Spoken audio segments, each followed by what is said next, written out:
നമസ്കാരം. ബീഹാർ മുഖ്യമന്ത്രിയും JDU നേതാവുമായ നിതീഷ് കുമാർ ഇന്ത്യൻ രാഷ്ട്രീയത്തിലെ ഒരു വളരെ വിചിത്രമായ ഒരു പ്രതിഭാസമാണ്. അദ്ദേഹം നാളെ അല്ലെങ്കിൽ അടുത്ത നിമിഷം എന്തു ചെയ്യും എന്നുള്ളത് അദ്ദേഹത്തിൻ്റെ അടുത്ത അനുയായികൾക്ക് പോലും പറയാൻ പറ്റാത്ത ഒരവസ്ഥയാണ്. പലപ്പോഴും കരുത്തനായ ഭരണാധികാരി ആണെങ്കിൽ പോലും അദ്ദേഹം അധികാരത്തിന് വേണ്ടി അങ്ങോട്ടും ഇങ്ങോട്ടുമൊക്കെ തന്നെ ക്യാമ്പുകൾ മാറി മാറി കയറി ഇറങ്ങുന്ന ഒരു നേതാവാണ് എന്നുള്ളതാണ് സത്യം.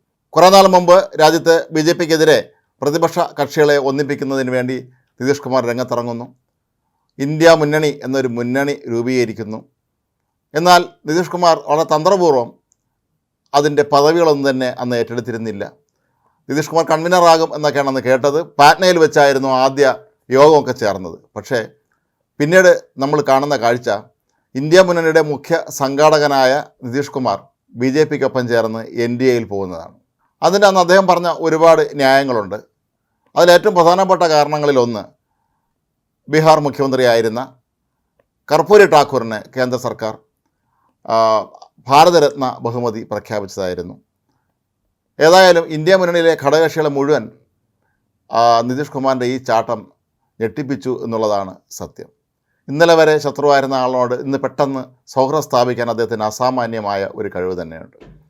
ഏതായാലും BJP ഒറ്റയ്ക്ക് ഭൂരിപക്ഷം നേടാതെ JDUവിൻ്റെയും തെലുങ്ക് ദേശത്തിൻ്റെയൊക്കെ സഹായത്തോടുകൂടി രാജ്യം ഭരിക്കുമ്പോൾ നിതീഷ് കുമാർ ഇനി ഓരോ ഡിമാൻഡ് മുന്നോട്ട് വെച്ച് അതെല്ലാം അംഗീകരിപ്പിച്ച് മുന്നോട്ട് പോകുമെന്നാണ് പൊതുവെ പലരും കരുതിയിരുന്നത്. എങ്കിൽ ഇക്കുറി നിതീഷ് കുമാറിന് തെറ്റിപ്പോയിരിക്കുന്നു. കാരണം നിതീഷ് കുമാർ മുന്നോട്ട് വെച്ച വളരെ പ്രധാനപ്പെട്ട ഒരാവശ്യമായ ബീഹാറിന് പ്രത്യേക പദവി നൽകുക എന്നുള്ളത് കേന്ദ്ര സർക്കാർ കഴിഞ്ഞ ദിവസം തള്ളിക്കളഞ്ഞു.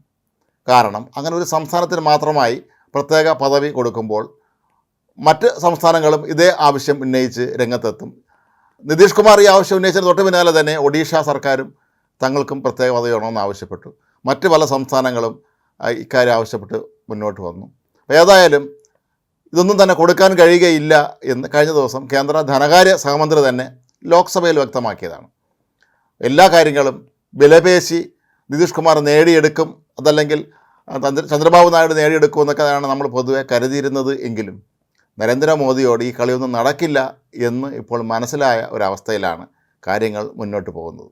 നിതീഷ് കുമാറിന് പെട്ടെന്ന് ഇന്ത്യ മുന്നണിയിലേക്ക് പോകാനും കഴിയുകയില്ല ഈ മന്ത്രിസഭ മറിച്ചിട്ടിട്ട്. കാരണം അവിടെ ഇനി പല നേതാക്കളും നിതീഷ് കുമാറിനെ വിശ്വസിക്കാത്ത ഒരവസ്ഥയാണ് ഇപ്പോഴുള്ളത്. അദ്ദേഹത്തിൻ്റെ രാഷ്ട്രീയ ജീവിതത്തിലുടനീളം തന്നെ വിശ്വസിക്കാൻ പറ്റാത്ത ഒരു നേതാവ് എന്ന ഒരു അപൂർവ പേരുദോഷം നിതീഷ് കുമാറിന് എല്ലാ കാലത്തും ഉണ്ടായിരുന്നു.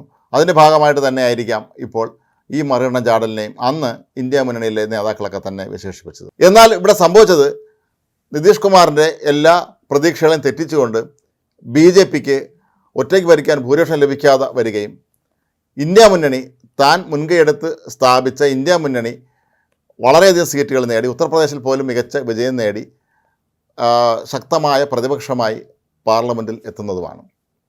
ഇത് ഒരുപക്ഷെ നിതീഷ് കുമാർ കൂടി ഇന്ത്യ മുന്നണിയിൽ അന്ന് ഉണ്ടായിരുന്നെങ്കിൽ സ്ഥിതി ചിലപ്പോൾ മാറി മറിയാനുള്ള സാധ്യത പോലും തള്ളിക്കളയാൻ കഴിയുമായിരുന്നില്ല. അങ്ങനെ ഒരു അവസ്ഥ വന്നിരുന്നുവെങ്കിൽ നിതീഷ് കുമാർ വിലപേശി പ്രധാനമന്ത്രി സ്ഥാനം വരെ നേടിയെടുക്കുമായിരുന്നു എന്നുള്ളതും ഉറപ്പാണ്.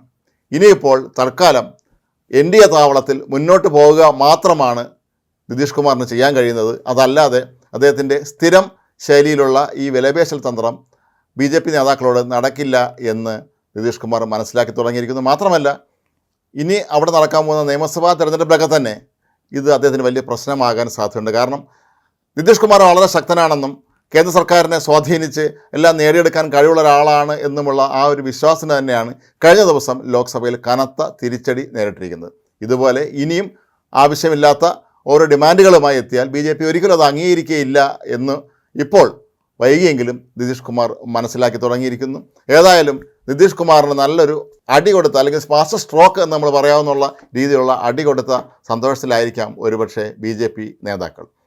കാരണം ഒരു കാലത്ത് തങ്ങൾക്കൊപ്പം നിൽക്കുകയും പിന്നീട് അവസരത്തിനൊത്തൊക്കെ തന്നെ അങ്ങോട്ടും ഇങ്ങോട്ടും ഒക്കെ തന്നെ ചാടുകയൊക്കെ ചെയ്ത നിതീഷ് കുമാർ തൽക്കാലത്തേക്കെങ്കിലും ഇനി തങ്ങൾ പറയുന്നതനുസരിച്ച് NDAയിൽ തുടരുന്നതാകും അദ്ദേഹത്തിനും നല്ലത് എന്ന ഒരു ചിന്താഗതി വന്നു തുടങ്ങിയിട്ടുണ്ട്.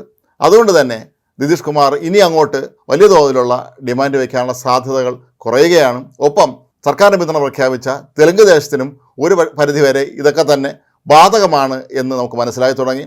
ആദ്യ മന്ത്രിസഭ രൂപീകരണ സമയത്തൊക്കെ തന്നെ നമ്മൾ കേട്ടത് തെലുങ്ക് ദേശം ഒരുപാട് ഡിമാൻഡ് മുന്നോട്ട് വെച്ചു എന്നാണ്. അതേക്കുറിച്ച് ഇനി ആധികാരികമായ പ്രതികരണമൊന്നും ലഭിച്ചിട്ടില്ലെങ്കിൽ പോലും അതൊന്നും തന്നെ അംഗീകരിക്കപ്പെട്ടിട്ടില്ല. പ്രധാനപ്പെട്ട വകുപ്പുകളൊക്കെ ധനകാര്യ വകുപ്പ് ഉൾപ്പെടെയുള്ളത് പാർട്ടി ആവശ്യപ്പെട്ടു എന്നൊക്കെയാണ് അന്ന് കേട്ടതെങ്കിൽ പോലും അങ്ങനെയൊന്നും സംഭവിച്ചില്ല.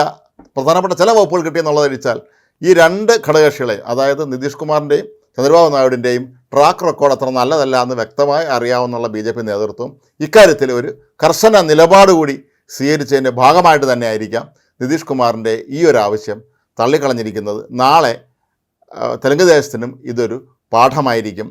ഞങ്ങളുടെ സർക്കാർ നിലനിൽക്കുന്നത് നിങ്ങളുടെ പിന്തുണ കൊണ്ടുകൂടിയാണെങ്കിലും അങ്ങനെ ആവശ്യമില്ലാത്ത ഡിമാൻഡുകളൊന്നും മുന്നോട്ട് വെക്കേണ്ടതില്ല, അതൊന്നും ഞങ്ങൾ അംഗീകരിക്കാൻ പോകുന്നില്ല എന്ന വ്യക്തമായ സന്ദേശം തന്നെയാണ് BJP നേതൃത്വം ഇവർക്ക് നൽകുന്നത്.